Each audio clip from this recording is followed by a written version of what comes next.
Yo le doy gracias a Dios porque un día me metió a esa ruta, me metió a esa manera de estudiar la Biblia.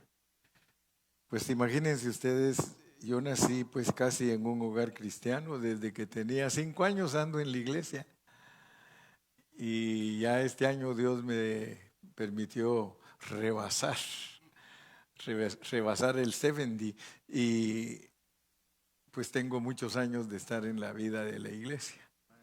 ¿Verdad? Y yo conozco la historia de la iglesia, al menos la historia de la iglesia en el hermano Carrillo, porque se imaginan ustedes estar más de medio siglo en la iglesia. Y mi esposa tiene casi la misma bendición porque ella nació también en un hogar cristiano y desde pequeños andamos en estos negocios, en los negocios del rey. Y lo único que sabemos hacer es bendecir a la gente con nuestro hablar y con nuestra vida. Y le doy gracias a Dios por eso. Pero les contaba pues porque cuando uno tiene muchos años de ser cristiano, si uno es diligente, uno busca cómo aprender la palabra de Dios.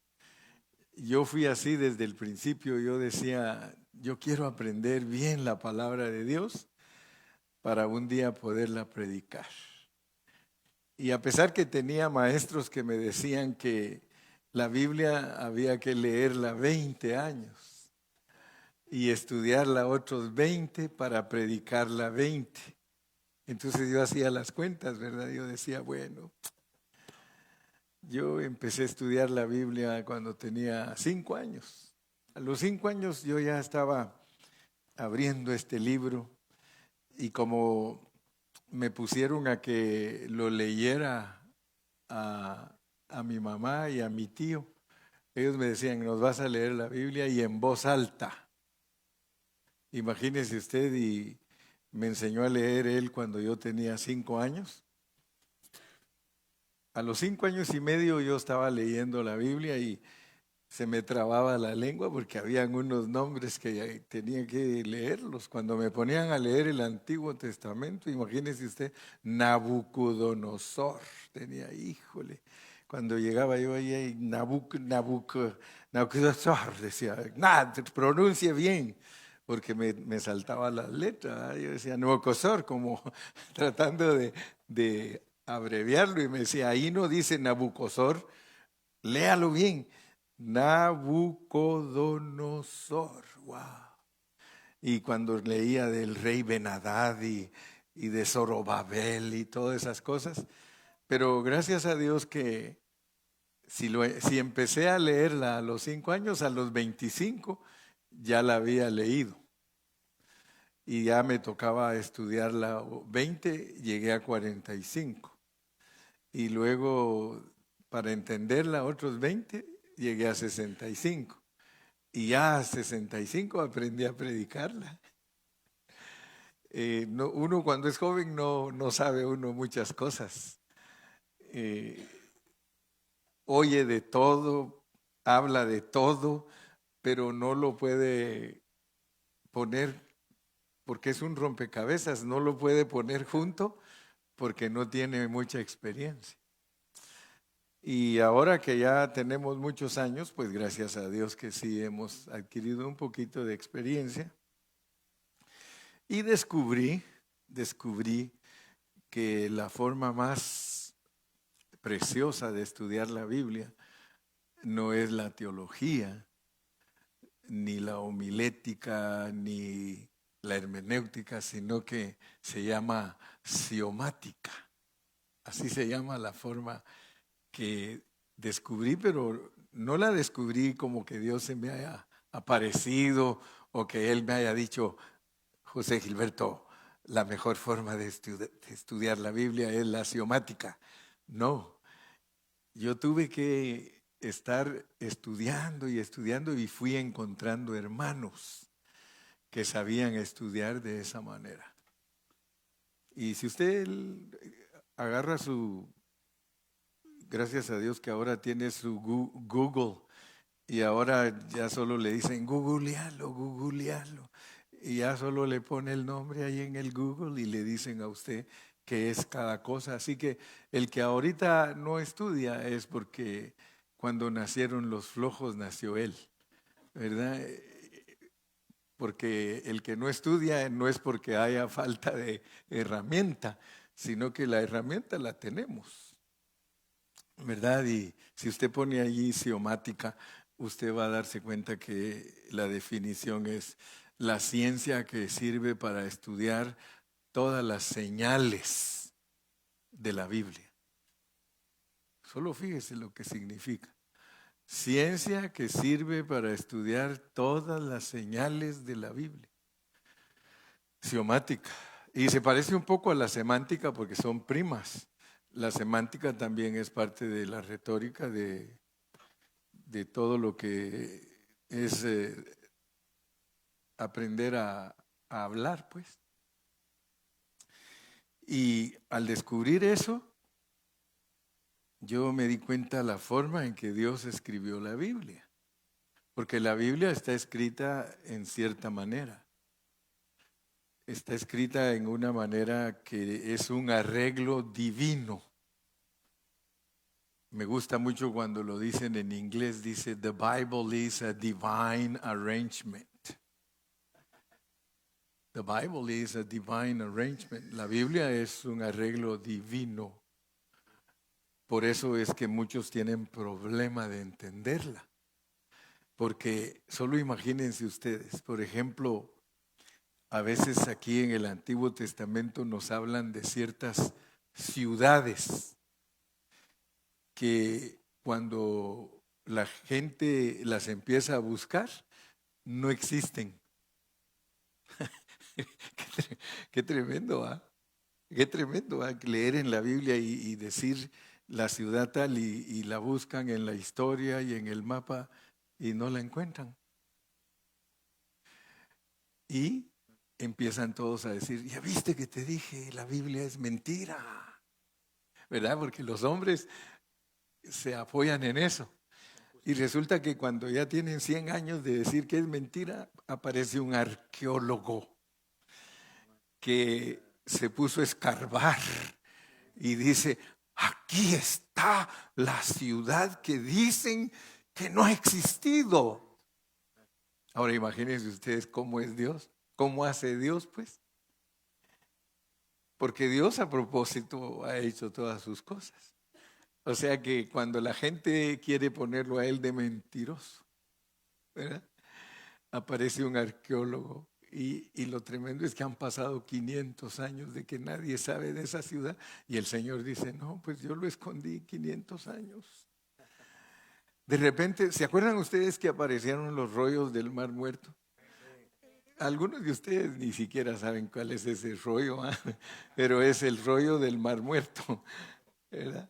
Y ese lo descubrieron hasta en el año 1948, en una isla ahí cerca de Israel, encontraron los rollos del Mar Muerto. Y allí descubrieron, porque primero los arqueólogos tienen que comprobar que todas esas cosas son genuinas. Y ya una vez las demuestran que son genuinas, todos empiezan a decir entonces esto y esto y esto y esto. No sé por qué este hace ruido, ¿verdad? Pero Dios tiene la última palabra. Sí, amén. Entonces, sí, porque entonces imagínense ustedes que para entender la Biblia, nosotros tenemos que tener un corazón dispuesto, un corazón humilde, porque resulta que hay cosas que todavía ni las han descubierto.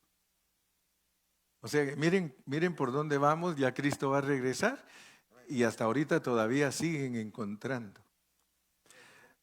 ¿Se acuerdan ustedes cuando hablamos de las jornadas y que una de ellas era Dofka? Jorge se acuerda bien de Dofka, porque esa era una ciudad.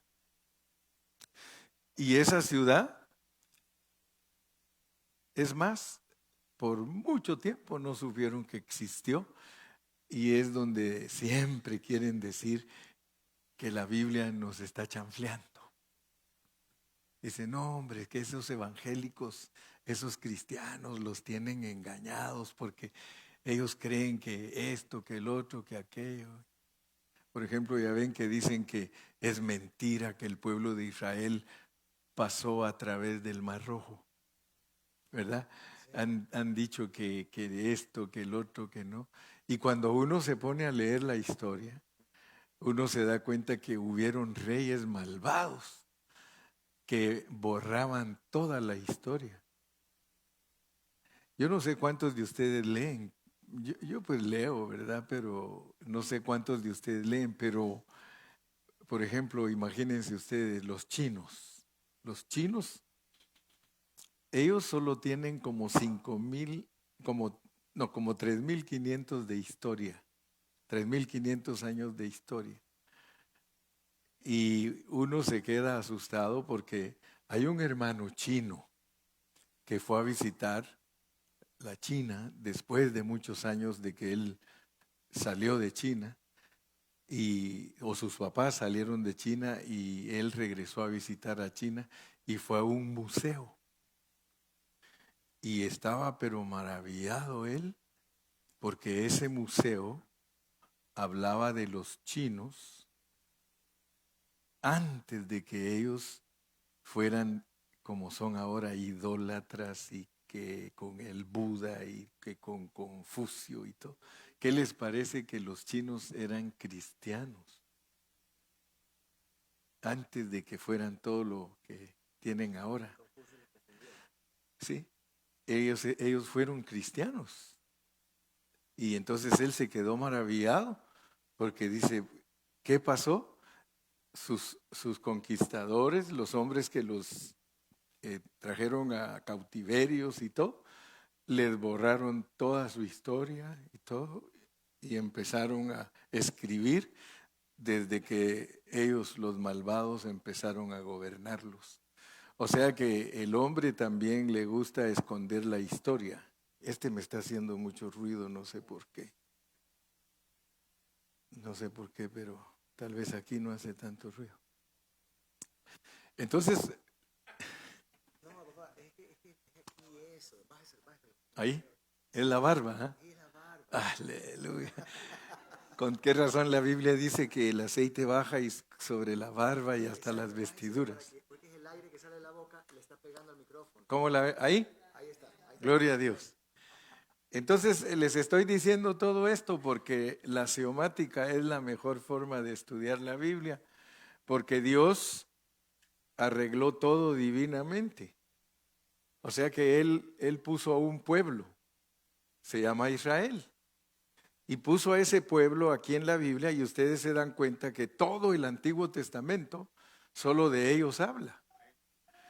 Pero qué tremendo, porque cuando usted lee primero y segundo de Samuel, primero y segundo de Reyes, primero y segundo de Crónicas, si no le pone atención, se le vuelve un laberinto.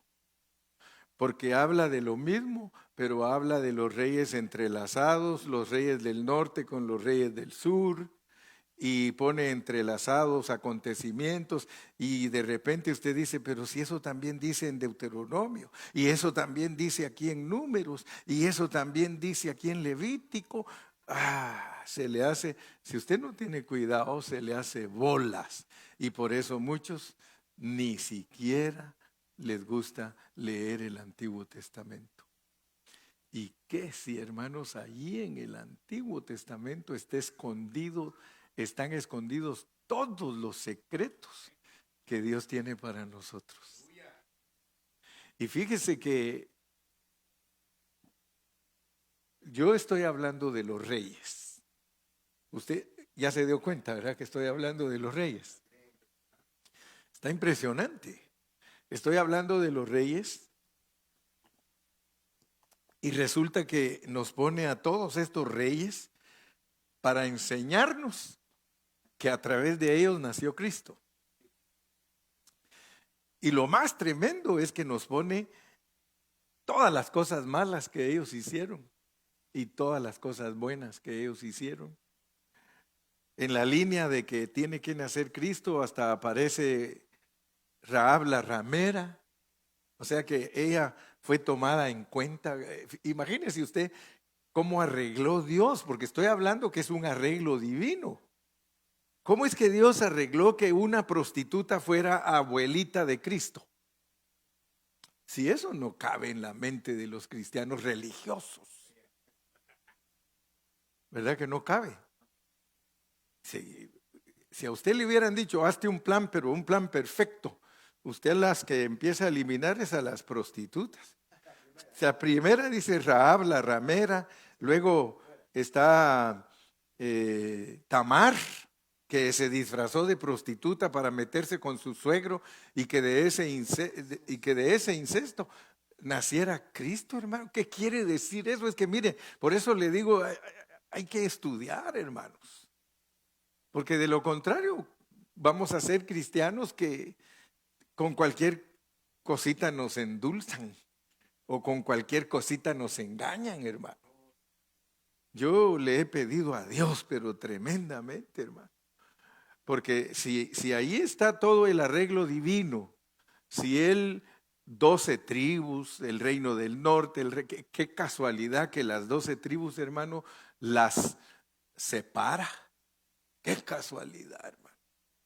Fíjese que está el rey Saúl, el rey David, el rey Salomón, y de repente Salomón se porta mal y Dios dice, te voy a quitar la bendición del reino y lo voy a dividir, pero no te lo voy a dividir a ti, pero se lo voy a dividir a tu hijo, para que te duela, porque lo que más duele es cuando le pasan cosas a nuestros hijos. Y ustedes saben que esa historia es tremenda, porque esa historia nos muestra la vida de la iglesia, porque la iglesia es un reino. Ya nosotros hemos estudiado que el evangelio es el reino, que Cristo es el reino, que la iglesia es el reino. Entonces, imagínense ustedes, nos muestra por medio de esas historias y lo más tremendo, que nos muestra lo que nos iba a pasar. Porque Dios dice en Isaías, yo os dejo a saber las cosas antes de que sucedan. Fíjense, qué tremendo. Porque nosotros, ay, gloria a Dios, soy cristiano, acepté a Cristo y aquí estoy, como dicen algunos, ¿verdad?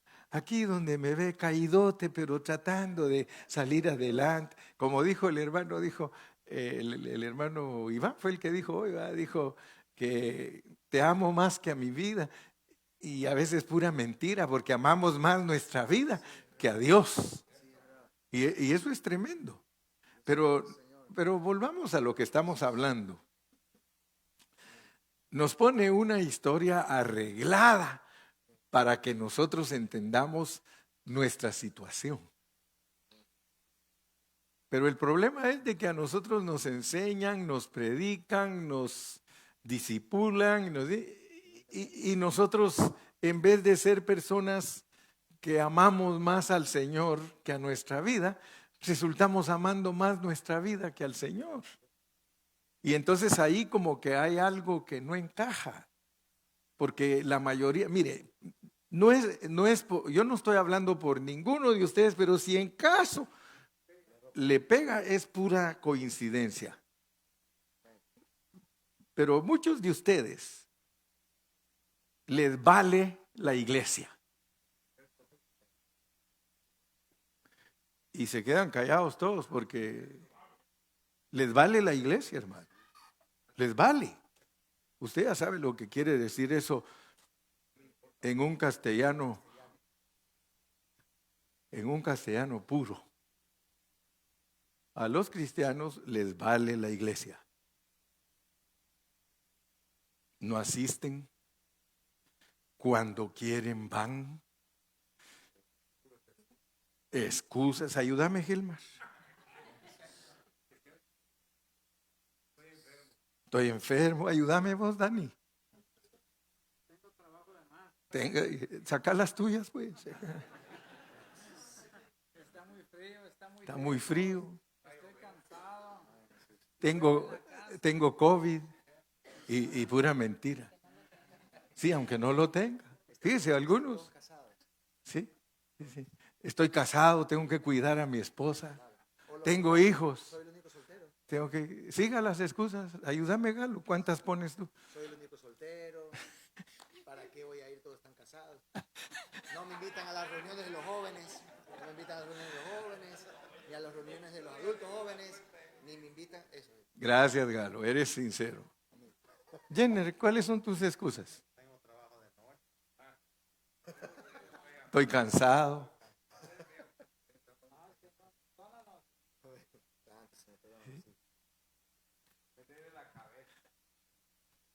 Ya entendimos. ¿Ya? ¿Entendida esa parte? Y fíjese, nos pone a un pueblo de ejemplo. Un pueblo de ejemplo. Yo le invito a usted que usted lea cómo se conducen los judíos. Yo le invito. Agarre uno de estos días y póngase a leer la historia de los judíos. Ellos eran un pueblo que Dios los sacó de Egipto. Ellos eran esclavos. Usted ya se la sabe. Usted ya se la sabe cómo es que aparecieron de esclavos, etcétera, etcétera. Pero Dios los sacó de Egipto. Salieron felices.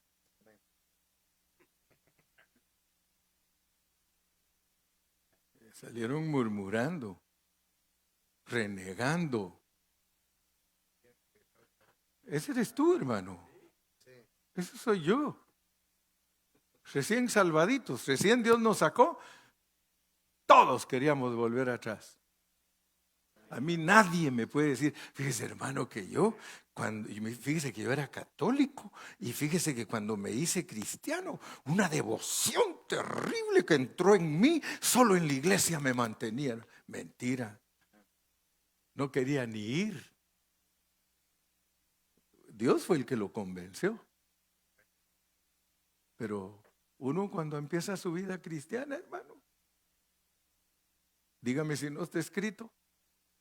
Dice que le decían a Moisés, ¿para qué nos trajiste a morirnos aquí a este desierto?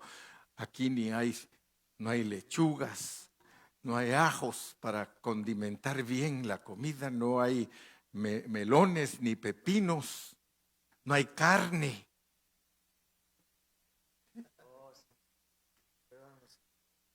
Puras excusas. Y fíjense que ellos renegando y Dios por otro lado, quiero hacerles el bien, quiero hacerles el bien, quiero darles mi bendición, fíjese hermano, qué tremendo.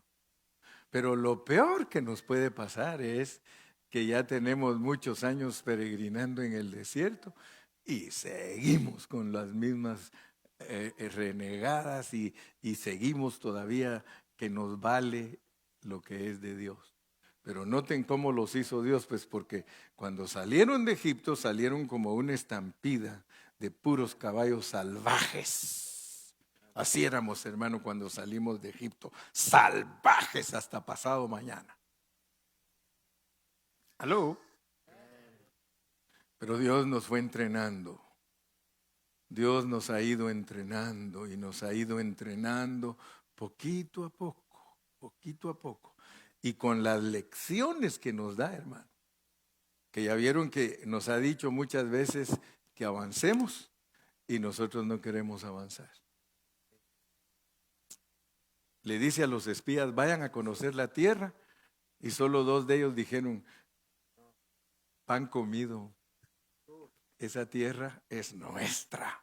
¿Y los otros 10 qué? No, son gigantes. A renegar. ¿Y qué hizo Dios al ver la actitud de ellos? Los mató a la vuelta. Pero lo tremendo fue que cuando ellos quisieron ir, ya no quiso Dios. Ya no quiso. Pero ¿para qué son esas lecciones? ¿Para qué te pone Dios a ti en la Biblia que leas la historia de unos que cuando ellos quisieron, Él no quiso, y cuando Él quiso, ellos no quisieron? ¿Para qué crees que te pone Dios eso? Para que aprendamos, hermanos. Exacto, no es cuando tú quieras, sino Él. Entonces fíjate que yo le pido a Dios que no se te olvide esta expresión que te di, que la iglesia no te valga, hermano. No quisiera decirlo, pero es que hay algunos que se los tienes que decir. Porque si no se los decimos, hermano, ellos van a decir, a mí nunca me dijo el pastor la verdad. ¿Sí?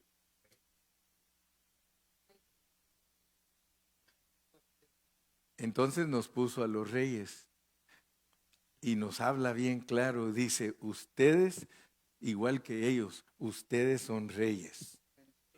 Y eso a mí me ha impresionado de una manera, hermano, pero espectacular. Eso a mí me ha impactado y me deja mudo. Solo piensen, por favor, solo piensen que estamos estudiando de los reyes que Dios usó para que naciera Cristo. Y ahora nos dice a nosotros, y ustedes son reyes y sacerdotes. ¿Para qué? Para reinar, pero ¿cuál es la calificación para reinar? Y fíjense que desde el principio de la Biblia nos enseña por medio de personas. Nos pone a Abraham para decirnos que somos gente de fe. Nos pone a Isaac para mostrarnos que somos herederos de todas las riquezas del Padre. Nos pone a Jacob para enseñarnos que necesitamos transformación. Y nos pone a José para decirnos, y después que se dejen transformar, son reyes. Con puras personitas. Con puras personitas nos va hablando. ¿Amén o no amén? Nos pone personitas allí y dice, pero ahora nos pregunta, ¿captas? ¿Captas? Fíjate, el Señor te pregunta, ¿captas? Porque nos está hablando de un pueblo que Él al principio lo muestra como un reino unido, enseñándonos el principio de la iglesia. ¿Cómo empezó la iglesia? Unida. Y te muestra que fue 120 años, porque son el reinado de Saúl, de David y de Salomón. Y luego, después de 120 años, manda a los del sur y a los del norte. ¿Qué significa eso? Significa que la iglesia se dividió y se fue para una parte para el sur y otra parte para el norte. Yo a manera de broma les digo a los bautistas, ustedes cumplen bien claramente esa figura, porque ustedes hasta tienen bautistas del sur y bautistas del norte. ¡Qué tremendo! Porque es una profecía. O sea que todo el Antiguo Testamento es una profecía para que nosotros captemos lo que Dios nos está mostrando. Entonces, imagínense ustedes, nos muestra en Segundo de Crónicas, porque ahí es donde voy ahorita, y hasta ahorita voy a empezar a predicar. Segundo de Crónicas. Váyase conmigo a Segundo de Crónicas, por favor. Y terminamos por ahí, por el 18, vamos, Gilmar. Sí, ¿verdad? Este Gilmar sí me lleva bien las notas, porque ahí quedé, en el último mensaje me quedé en Segundo de Crónicas 18 y versículo 11, ¿va, Gilmar? En el 10, ¿verdad? Oh, ¿te gustó el del 10? Porque vamos pues, desde el 10. Y Sedequías hijo de Kenaana. Por eso le dije que esos nombres, hermano, usted tiene que estudiarlos, porque esos nombres tienen un significado para lo que usted tiene que entender en su vida espiritual. Y Sedequías, hijo de Kenaana, se había hecho cuernos de hierro. Ya, yo hasta me lo imagino a este profeta, mire, era un profeta falso, y decía, mire, se hizo unos cuernos de hierro y así decía, así ha dicho Jehová, con estos acornearás a los sirios hasta destruirlos por completo. Así se puso a profetizar, mire, lea el verso 11. De esta manera profetizaban también todos los profetas. Atrás de Sedequías iban los otros 399, porque eran 400 profetas que llamó el rey para que le profetizaran. Ahora, usted debe de entender lo que eso significa. Ellos son del norte. Significa que los cristianos del norte están bien norteados. Los cristianos del norte, espiritualmente hablando, y usted los va a discernir cuando lea la Biblia, porque hay hermanos que no entienden estos pasajes. Los leen, pero no los entienden. Hacerse unos cuernos de hierro, hermano. Imagínese los cuernos, usted tiene que saber qué significan los cuernos en la Biblia. Los cuernos en la Biblia, ya sabe que hay bestias y cuernos. Los cuernos no son en sí los que hacen daño, sino el que viene atrás de ellos, especialmente si tiene un buen peso. ¿Cuánto pesa un animal? Ese es el daño que puede hacer con los cuernos. Pues imagínese usted, este es profeta. Estos son predicadores, hermano. Esos son predicadores que tienen cuernos de hierro. Fíjese que los cuernos naturales no son de hierro. ¿Cuál será el material de los cuernos? Es como hueso, ¿verdad? Como marfil. Como marfil. El hierro en la Biblia representa la dureza. Y dice la Biblia que Cristo va a reinar en el milenio con vara de hierro. Entonces, usted va a entender que andar acorneando con cuernos de hierro, hermano, es andar haciendo daño con la ley. Y quiero que sepa, muchos predicadores han hecho daño con la ley porque nosotros ya no estamos bajo la ley. Pero son tan tercos esos predicadores. Es que la ley es la que hay que guardar. Es que la ley. Y hasta te quieren obligar a que guardes el sábado literal. En el milenio sí va a haber ley. Ahí sí es la ley. En el milenio, cuando Cristo establezca su reino aquí en la tierra, la ley sale de Jerusalén, dice la Biblia. Pero los judíos van a estar convertidos como estamos nosotros ahorita, y por eso ellos tienen que predicar la ley con la gracia. Sí, pero nosotros ahorita pura gracia, hermano. Pura gracia. Y nos dice que la ley y todo eso es solo sombra de lo que nosotros tenemos, que es la realidad, porque en el Nuevo Testamento la realidad es que nosotros tenemos a Cristo dentro de nosotros. Y si tenemos a Cristo dentro de nosotros, nosotros estamos llamados a vivir una vida de gracia. Por eso Él no dijo nada cuando sus discípulos cortaron espigas y se las venían comiendo, Él venía gozándose.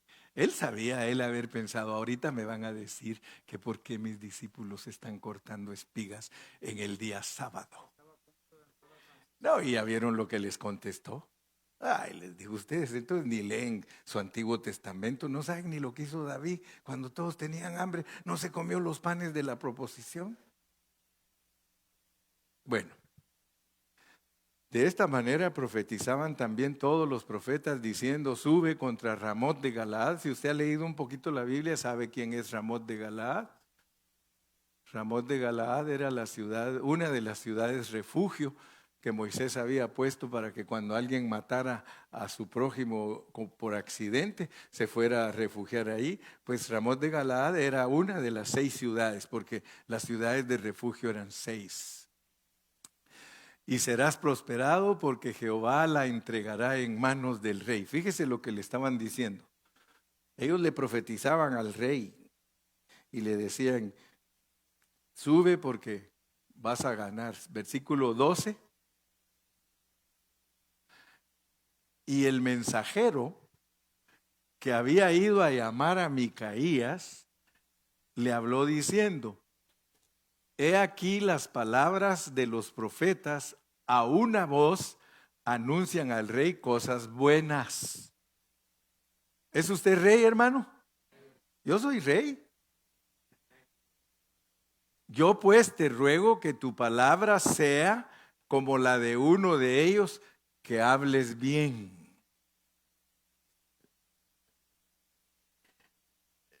Mire, cuando yo hablo bien, todos ustedes están sonrientes. Pero cuando hablo mal, hermano, ya va a empezar este. Sí, yo lo puedo sentir en mi espíritu. Ya va a empezar el hermano Carrillo. Y yo que siempre quiero venir a la reunión, pero siempre me habla mal. Si lo tomamos en la carne, así va a ser, que va a ser mal, pero si lo tomamos en el espíritu, vamos a decir, Señor, gracias porque todavía me hablas a través de mi pastor. Todos anunciaban lo bueno, entonces mandaron al mensajero y le dice, mira, vas a ir a profetizar allá, pero más te vale que hables bien porque todos hablan bien. Versículo 13. Dijo Micaías, vive Jehová, que lo que mi Dios me dijere, eso hablaré. Y vino al rey. Fíjese, hermano, todavía hay predicadores que se sujetan a la palabra de Dios. Pero la mayoría de predicadores es miedoso de decirle a la gente la verdad, y el que se la quiere decir se la dice con cuernos de hierro y lo hiere y hasta lo insulta. Porque así es la ley, hermano. Cuando un predicador es legalista, usa cuernos de hierro. Sigamos pues, versículo 14. Y el rey le dijo, Micaías, ¿iremos a pelear contra Ramot de Galaad o me estaré quieto? Él respondió, fíjese pues, el profeta que siempre hablaba mal, mírelo cómo respondió ahorita. Subid y seréis prosperados, pues serán entregados en vuestras manos. Y esto le debe de llamar la atención a usted, porque él está hablando irónicamente. Él está hablando irónicamente. Le está diciendo, sí, suban. Dice el Señor que todo les va a ir bien. Sigamos leyendo. El rey le dijo, fíjese, el rey ya sabía que lo estaba chanfleando. Dice, ¿hasta cuántas veces te conjuraré por el nombre de Jehová que no me hables sino la verdad? Es que el otro le había dicho, ahí le dices bien, porque si no le dices bien vas a ver que te van a hacer unas. Sigamos leyendo. Entonces Micaías dijo, he visto a todo Israel derramado por los montes como ovejas sin pastor, y dijo Jehová, estos no tienen señor, vuélvase cada uno en paz a su casa. Y el rey de Israel dijo a Josafat, ¿no te había yo dicho que no me profetizaría bien, sino mal? Entonces él dijo, oíd pues palabra de Jehová. Yo he visto a Jehová sentado en su trono. Fíjense pues, pongan atención porque aquí hay algo que nos va a ayudar a entender cómo funciona Dios con nosotros. Y todo el ejército del cielo estaba a su mano derecha y a su izquierda. Y Jehová preguntó, bueno, yo quiero que usted se imagine a Jehová. Dice que él está sentado en un trono. Y todo el ejército celestial a su lado izquierdo y a su lado derecho. Y él pregunta a todos los ángeles que están ahí, les dice, ¿quién inducirá a Acab, rey de Israel, para que suba y caiga en Ramot de Galaad?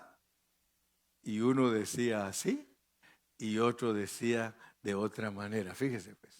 Piense usted, ahí está Dios en su trono, les tira la bolita y les dice, a ver qué ideas tienen ustedes, mis hijos, porque hay que inducir a Acab. Versículo 20. Entonces salió un espíritu, que son los ángeles, ¿verdad? Que se puso delante de Jehová y le dijo, yo le induciré. Y Jehová le dijo, ¿de qué modo, hijo? Y él dijo, saldré y seré espíritu de mentira en la boca de todos sus profetas. Y Jehová le dijo, tú le inducirás y lo lograrás. Anda. Ya se había ido. Anda, ya se fue. Anda. Y hazlo así. Fíjense pues. Cuando algunos predicadores leen estos pasajes, ellos a veces dan respuestas muy simples y sin analizar el carácter de Dios, ni cómo piensa Dios, ni cómo actúa Dios, pero todos estos pasajes son para que nosotros entendamos cómo actúa Dios. Porque ya el que quiere hablar de esto y hacer un comentario dice, ¿será que Jehová es culpable que los profetas profeticen mentiras? ¿Le echaremos la culpa a Dios? Allá empieza para ver qué dice el lector. Entonces, imagínense ustedes cómo está actuando Dios ahí, ¿verdad? Versículo 21. 22. Y ahora he aquí, Jehová ha puesto espíritu de mentira en la boca de estos tus profetas. ¿Quién puso el espíritu de mentira en la boca de esos profetas? Dios mismo. Y aquí es donde ya no entienden muchos cristianos. Usted tiene que darle gracias a Dios si usted no está engañado. Pero le paso y no le cobro nada por pasárselo. Muchos pastores engañan a sus ovejas.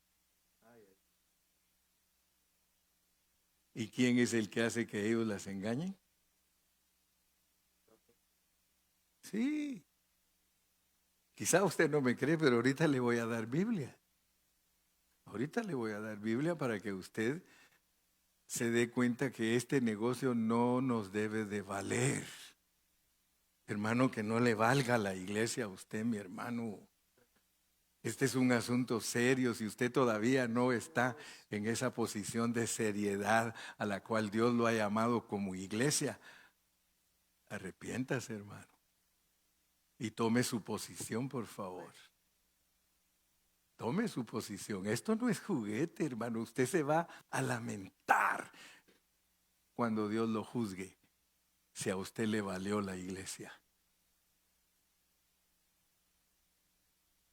Fíjese que Dios ha venido tratando con algunos de aquí con esta clase de mensaje y no me lo quita.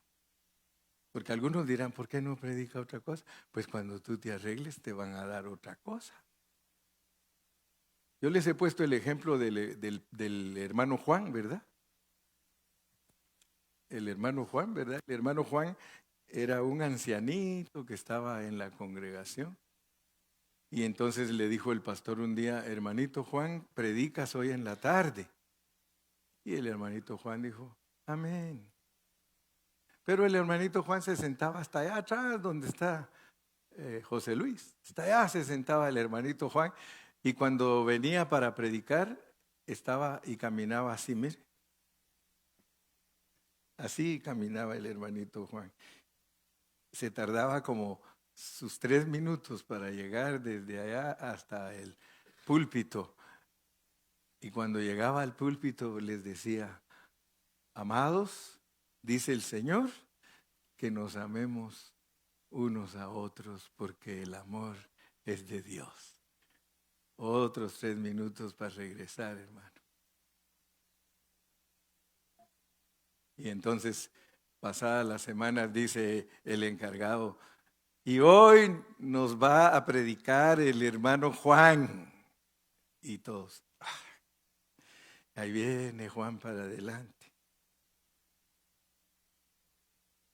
El mismo mensaje, amados, amémonos unos a otros, porque el amor es de Dios. Y le grita uno de allá, de los de en medio, oye Juan, ¿que no tienes otro mensaje? Y le contesta, dice el Señor que cuando aprendas ese te lo cambia. Y así estamos nosotros, hermano. Fíjese que yo me he encontrado con hermanos, mire cómo contestan los predicadores cuando se enfrentan con un predicador que Dios sí lo usa en la pureza de su palabra. Mire, y ahora, he aquí Jehová ha puesto espíritu de mentira en la boca de estos tus profetas, pues Jehová ha hablado el mal contra ti. Sigamos leyendo. Entonces Sedequías, hijo de Kenaana, se le acercó y golpeó a Micaías en la mejilla y le dijo, ¿por qué camino se fue de mí el espíritu de Jehová para decir que él habla a través de ti? Fíjese el celo que hay entre los predicadores, hermano. ¿Quién se cree el hermano Carrillo para decirnos a nosotros que estamos mal? No crean que no me lo dicen, hermano. Ahí cuando me ponen algún comentario, es que hermano Carrillo, usted cree que solo usted tiene la verdad y que todos debemos de estar uniformados predicando lo mismo. Yo le contesto y le digo, pues aunque no lo creas, así tiene que ser. Dios no quiere que un pastor predique una cosa y que otro pastor predique otra cosa. ¿Qué hace eso? Confunde a todos los hermanos. ¿Por qué están confundidas las iglesias? Porque los pastores tenemos la culpa. Los pastores somos los que instruimos mal. Pero ¿qué pasa con nuestros compañeros? Él cree que solo él tiene el espíritu. ¿Acaso me podrías decir por dónde se me fue el espíritu? Ni cuenta se dio y se le fue. Sigamos leyendo. Y Micaías respondió, he aquí, tú lo verás aquel día. Fíjese pues, hermano, la certeza de cuando uno está predicando la palabra de Dios con pureza, porque yo no estoy en competencia con ningún hermano, créame, yo quisiera que los hermanos fueran humildes y que agarraran el hilo. Mi carga es, miren, yo me he enfrentado con algunos pastores y le digo, hermano, es que mi carga es que tú logres captar, que tú logres entender. No es que yo me crea que solo yo tengo, no, le digo, si es para ti también. Esto que yo estoy predicando es para ti también. Mire, y Micaías respondió, he aquí tú lo verás aquel día cuando entres de cámara en cámara para esconderte. Versículo 25.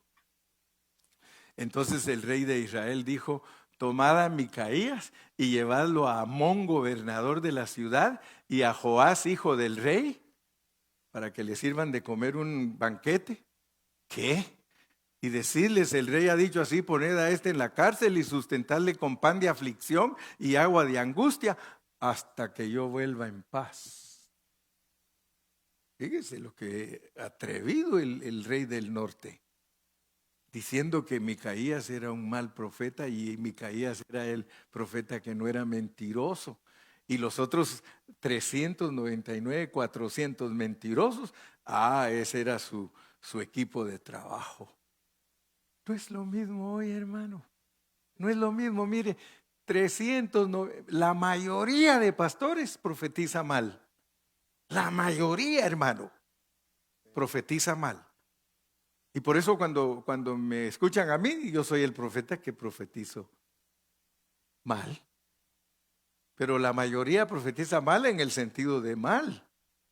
Porque profetizar bien, de acuerdo a la palabra del Señor, es tener la pureza de la palabra de Dios, que desde el principio de la vida de Josafat se nos reveló que él fue prosperado porque era humilde, porque enseñó la palabra al pueblo, amén, y quitó los lugares altos, quitó la idolatría, y entonces Dios lo prosperó.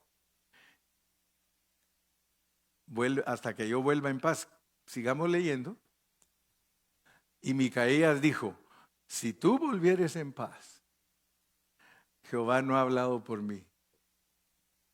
Hermanos, y cuando Dios te juzgue a ti y te valía la iglesia, te fue bien, Dios no habló por mí. Pero si cuando te juzgue Dios y a ti te valía la iglesia y te vas al lloro y al crujir de dientes, vas a decir: de verdad que el hermano Carrillo tenía razón.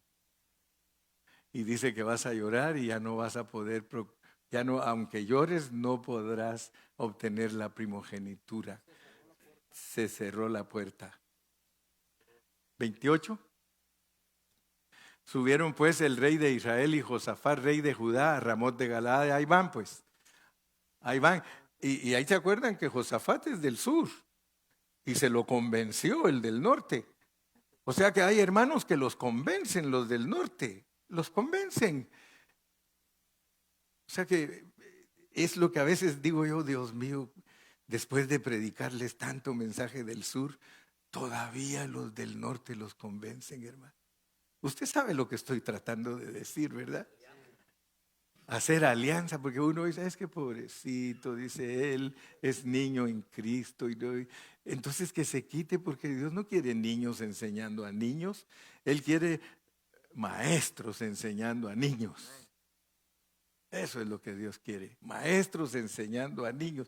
Y no importa, hermano, que no nos quieran y nos desprecien y que les duela porque decimos la verdad, pero la verdad tiene que ser predicada. Y dijo el rey de Israel a Josafat: yo me voy a disfrazar para entrar en la batalla, pero tú viste tus ropas reales. Y se disfrazó el rey de Israel y entró en la batalla. Versículo 30. Había el rey de Siria mandado a los capitanes de los carros que tenía consigo, diciendo: no peleéis con chico ni con grande, sino solo con el rey de Israel. Sigamos. Cuando los capitanes de los carros vieron a Josafat, dijeron: este es el rey de Israel, y lo rodearon para pelear. Mas Josafat clamó y Jehová lo ayudó y lo apartó Dios de él. Pues viendo los capitanes de los carros que no era el rey de Israel, desistieron de acosarle. Mas disparando uno el arco a la aventura. Usted sabe lo que quiere decir eso, ¿ah? Alguien que diga: pues ahí va esa lanza, a ver a quién le cae. Y mire lo que sucedió: la tiró a la aventura, hirió al rey de Israel entre las junturas y el coselete. Él entonces dijo al cochero: vuelve las riendas y sácame del campo, porque estoy mal herido. Y arreció la batalla aquel día, por lo que estuvo el rey de Israel en pie en el carro enfrente de los sirios hasta la tarde y murió al ponerse el sol. El profeta le dijo, si tú regresas, Jehová no ha hablado por mí. Si tú regresas, Jehová no habla por mí. Hermano, estas lecciones son para usted y para mí. Usted es el rey. En el Nuevo Testamento, hermano, usted es rey. Así lo dice Apocalipsis 1:6 y Apocalipsis 5:10. Y nos hizo reyes y sacerdotes. Usted es rey, hermano. Ese mensaje es para usted, porque usted es el Josafat de hoy. Usted es el que tiene que cuidarse de no hacer alianza.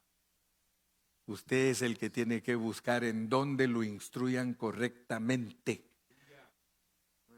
Hace poquito me escribió un hermano de allá, de Nayarit, y me dice, hermano Carrillo, ¿y qué hago si los discípulos de otro siervo quieren que yo les vaya a enseñar la palabra? Y le dije, no los vayas a ir a sacar tú, se vienen solos si te oyen. Hermano, a mí la gente me oye predicar y solitos. Usted es el hermano Carrillo. Así dicen, le digo. Sí, porque estoy de valiente aquí. Pero por eso le dije, no los vayas a sacar tú. Si ellos te oyen predicar la palabra con pureza, hay muchos reyes que anhelan la pureza de la palabra de Dios, pero no han tenido la bendición de estar en un ministerio que predique la pureza de la palabra. Han vivido puros nortes. Acuérdese. Entonces lo vamos a dejar por ahí para que usted no se vaya a dormir. ¿Verdad? Lo dejamos por ahí y todavía le viene otra reprensión a Josafat. En el capítulo 19, otro profeta, dice Jehú, lo censura a Josafat. Y luego tenemos en el 20 el resumen del reinado de Josafat. Así que un mensaje más y vamos a entender con claridad lo que es ser Josafat. Y yo espero que Dios te ayude. Cuídate, cuídate. Y perdóname la expresión porque a Galo no mucho le gusta, pero que no te valga, ¿verdad? Que no te valga la iglesia, hermano. Que no te valga. Haz de la iglesia tu prioridad. Haz de la iglesia, hermano, tu prioridad. Esta es tu prioridad.